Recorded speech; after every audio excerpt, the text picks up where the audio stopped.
Ten, ten, ten, ten, ten. Rated SPG. Striktong patnubay at gabay ng magulang ang kinakailangan. Maaaring may masiselang tema, lengguwahe, karahasan, sexual, horror, o droga na hindi angkop sa mga bata. Bay, naisip ako. Ano mo yung pinag-aralan natin sa ESP, yung mga katangian ng tao? Halimbawa, fortitude, temperance, di ba? Pero dahil sa January group tayo, na-assign sa atin prudence. Ano ba yung prudence? O nga no, ano yung prudence? Tara, tanongin natin si Kim. Kim, ano yung prudence? Maingat na pag-usga. Yan ang prudence. Taglay natin dito, hindi lamang upang tayo ay makaalam, kundi upang may dapat ang nakarunungan sa kilos. Ganun pala yun. Ayun. Ngayon, alam nyo na ang prudence. Kaya, dapat magkaroon kayo nito.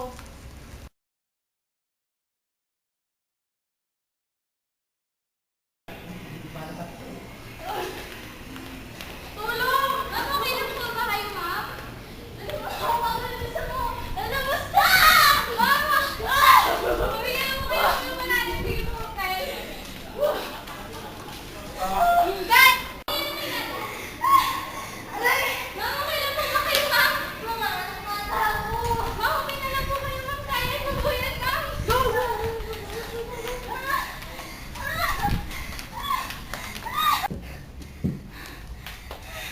Yung anak ko! Yung anak ko! Dog! Yung anak ko! Miss, huwag po kayo mabibigla. Namatay po ang anak nyo. Hindi! Hindi ko kaya! Hindi po namin magawa ng paraan. Ginawa na po namin ang lahat. Pero, Nasaan yung anak ko? Dok? Dok! Miss, ay... Magandang balita po. Isang malusog na lalaki ang inyong anak. Buti naman. 10 years after. Nay! Balik mo ako, Nay! Nay, okay ka lang iyo? Basta po. Hindi ka nga. Anak! Anak! Nay! Ano ba yan sa'yo? Okay ka lang? Ano ko lang sa Nay? Ikaw! Ikaw! Ikaw yung kasabay ko mga anak. Ilago mo yung anak ko! Hindi! Huwag mo ganyan yung nanay ko! Ah! Hindi! Anak ko siya! Ayoko sa'yo! Anak ko sa'yo, siya! Nay! Anak ko siya! Halika dito! Anak ko siya! Maghanap tayo sa hukuman! Sige! Pero pala sabi anak mo siya. Hindi mo lang nangyari. Nawalan ako ng anak. Kasabay tayo ng anak, di ba? Pero mismong doktor nang sabi na wala anak ko at patay ng anak mo. At doktor, hindi perfecto. Tao rin siya. Maaaring nagkamali siya. Lukso ng dugo na nararamdaman ko sa kanya. Pero anak ko siya! Anak ko siya! Anak ko siya! Anak ko siya! Anong problema mga misis? Kasi itong babae ko yung aking anak ko. Wawa, ako bang nangaakit? Ikaw ang nangaakit sa anak ko. Eh, di ba ikaw nga? Sinungaling ka, di ba?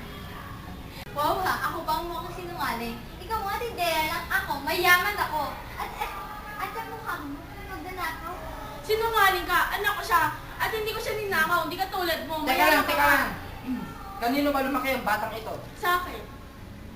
Ikaw, anong ginawa mo naman? Naganap ako ng 10 taon para mahanap yung anak ko. Nasa kanyang babae niyan. Pero anak ko siya! Anak ko siya. Anak ko siya! Teka lang! Go. Teka lang! Nabuo na ang desisyon sa aking isipan. At ang desisyon ko ay hatiin na ang batang yan nang walang mapagawayan. Sige, pumapayag ako. Para wala mapunta sa kanya at wala din mapunta sa akin. Para wala makinabang. Go. Ngayon, walang tumututol. Hatiin ko na. Wag!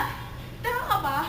Kung anak mo nga siya talaga, ba't ka pumapayag na mamatay na lang siya? Excuse me? Natutuwa ba akong tanga? Oo. How dare you? May pinag-aaralan ako, ikaw? Tindera ka lang, mayaman ako! Pero hindi mo iniisip yung katawan ng Itigil anak na mo. yan! Ngayon, aking napagtanto. Nalaman ko ngayon ang totoong ina sa inyong dalawa. At ang totoong ina ay walang iba kundi ikaw. Dahil, mas pinili mo na malayo sa iyong anak kahit na ano mangyari, basta't wag na siyang mamatay. At ikaw, wala kang kwentang ina. Gusto mo mamatay ang bata? Hindi. Huwag kang sumagot! Kayong dalawa, humayon na kayo. Hindi pwede yan! Huwag kang, ikaw, makukulong ka ng habang buhay ng sentensya. Lagi mo pinag... Yung anak ko! Hindi pa pwede yun! Hindi pa pwede yun! Ako ang ina! Ako ang ina!